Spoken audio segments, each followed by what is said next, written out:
What happens when one of Hollywood's most loved comedy stars ends up in a live TV clash that goes so far off the rails, he decides to walk off set? The truth is more complicated than it looks. Before we dive into this wild moment, make sure to subscribe and tell me in the comments what you think really caused things to blow up. Let's go into what actually happened on the Today Show. Ben Stiller came to the studio that morning thinking it would be a normal promo chat.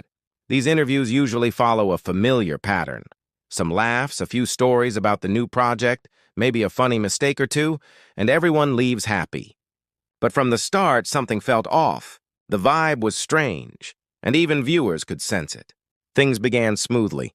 The host welcomed Ben with a smile, congratulating him on his latest movie. Ben joked about being up too early and not quite awake yet, and the crowd laughed. Everything seemed fine until the first question changed the tone completely. The host leaned forward and asked, "So, Ben, there's been talk about some of your old movies and whether certain jokes would still be acceptable today. Do you ever look back and cringe at any of your past choices?" Ben's grin faded slightly. He paused before answering carefully. "Well, context really matters," he said. "Comedy evolves, society changes. I'm proud of my work, but I understand that we're always learning. I just don't think it helps to judge old material by today's standards without remembering when it was made." The host nodded but seemed unsatisfied. "But don't you think creators should take responsibility when their work hurts people?" Ben shifted a little. "I think there's a difference between acknowledging impact and beating yourself up for something that fit the norms of its time," he said, his tone firmer now. "I never set out to offend anyone, but we have to be careful not to erase all nuance." The host's eyebrows lifted. "So you don't feel any regret?" "That's not what I said," Ben replied with an edge. "I said context matters. I can recognize that times have changed and still stand by what I created in that era. I've grown. We all have. But I won't apologize for my whole career." The studio air thickened. You could see Ben's jaw tense and his hands grip the chair. The host didn't back down. "You've also been outspoken about issues in the industry," they continued. "Some critics say you're hypocritical given your privilege. What's your response?" Ben gave a short laugh without humor. "Hypocritical? Because I have an opinion?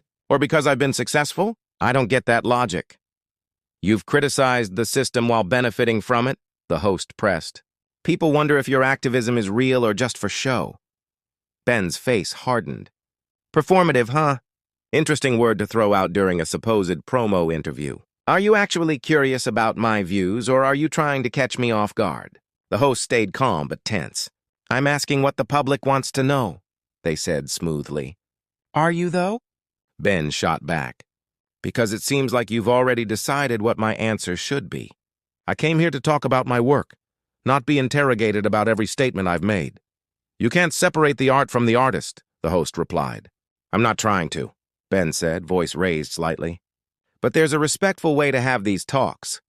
This isn't that. You're not after a real discussion. You're trying to make me look bad." The room went dead quiet. Cameras hovered uncertainly. Live TV was falling apart in real time. "You're being defensive," the host said. "The wrong move." "Defensive?" Ben leaned forward. "You've been questioning my integrity for 10 minutes and you call that defensive? I'm not the problem here. I'm just asking for your thoughts," the host said, though their tone was tight. "No," Ben replied. "You're twisting everything I say. There's a difference between an interview and an ambush, and this feels like the latter." "You're overreacting," the host said, while crew members exchanged nervous looks. "These are important conversations." "Then have them," Ben snapped. "Have them honestly, not like this. The problem is you're not listening. You've already decided what story you want." The host opened their mouth to reply, but Ben continued. "You want to talk about growth?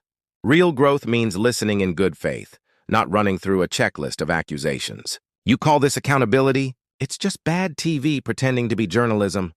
"That's unfair," the host said. "They're valid concerns." "No," Ben cut in. "They're talking points you thought would make headlines. You didn't book me for a discussion. You booked me for a takedown, and that's not what I agreed to." The host stiffened. "You're a public figure. You don't control the narrative." "I'm not trying to," Ben said sharply. I'm just asking for respect. But apparently that's too much. The host smirked faintly. So now you're the victim? Exactly that kind of framing is the issue, Ben said. You're twisting my frustration into self-pity because it's easier than engaging with what I'm saying. You are whining, the host said, and several audience members gasped. The tension was now unbearable.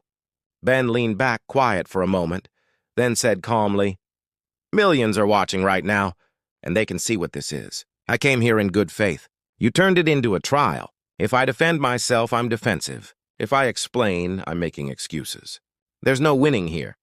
Maybe if you'd just answer directly, the host began. I have, Ben interrupted. You just don't like my answers. You want a sound bite, an apology, a confession, something that fits your script, and I'm not giving it. Not because I think I'm perfect, but because I won't play this bad faith game. That's quite an accusation, the host said tightly. Is it, though? Ben replied. You started with a loaded question, ignored my explanation, called me hypocritical, then accused me of whining. Where in that was a real conversation? The host leaned forward. Maybe you're just used to easy interviews. The moment someone challenges you, you fold. That's not a challenge, Ben said. A challenge comes from curiosity. This is about winning, not understanding. Win what? Exactly, Ben said. You're keeping score, waiting for me to slip. That's not a conversation. It's a contest. Maybe you should leave your bubble, the host said coldly. Ben looked at them sadly. You really think you're doing something brave here? But this isn't accountability. It's theater. You're not informing people. You're performing morality, and it's toxic. Don't lecture me about journalism, the host snapped. Someone needs to, Ben replied. Because what you're doing is teaching viewers that the goal is to destroy the other side, not understand them. Is that what you want?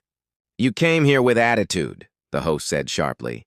I came here expecting professionalism, Ben shot back. What I got was hostility. And yes, I have a problem with that. Oh, here we go, the host said with a sneer. A culture speech from a Hollywood millionaire. And there it is, Ben said quietly. The personal attack, as if my success means I don't get to have a view. Your platform gives you influence, the host said, and you're using it to complain. These aren't hard questions, Ben replied. They're traps, designed to make me look bad. The host shook their head. I disagree. Of course you do, Ben said. Admitting otherwise would mean self-reflection, and we both know that's not happening. You're being ridiculous. Am I? Did you prepare this interview to learn something, or just to trip me up? The host hesitated, just slightly, and Ben noticed. Exactly, he said. This was never about dialogue. It was about making a point. And that's sad because these are important topics, but you've turned them into ammunition. I'm engaging just fine, the host said. No, you're reacting, Ben replied. You're not listening. You've decided I'm wrong no matter what I say. So why keep pretending? Because you agreed to do this, the host said. Under false terms, Ben replied. I came to talk about my work, not to defend my character. And I'm done. The words hung in the air. The studio froze. You can't just leave, the host said. We're live. Watch me, Ben said, removing his mic. Don't be dramatic, the host pleaded. We're having a discussion. No, Ben said. You're performing one. I'm out. This is unprofessional, the host said. You're walking out on live TV. Ben looked at them. You know what's unprofessional? Ambushing a guest. Turning an interview into a fight. Treating people with contempt. I won't be part of that. You're making a mistake, the host warned. People will say you ran from accountability. Let them, Ben said simply. I'd rather walk away from abuse than sit through it politely. That's not accountability. That's cruelty. So you're just going to walk? I'm choosing not to take part in something dishonest, Ben replied. You've spent 20 minutes trying to make me the villain. This isn't about me anymore. It's about you proving something. I'm not helping you do that. You're proving my point, the host said. You can't handle criticism. I can handle it, Ben said calmly. What I won't handle is bad faith. You didn't invite me to talk. You invited me to be a target, and I'm refusing. This will look terrible for you. Maybe, Ben said. Or maybe people will see what really happened. Either way, I can live with my choice. Can you live with yours? The host didn't respond. Ben placed the mic on the chair and walked off. Cameras followed him awkwardly.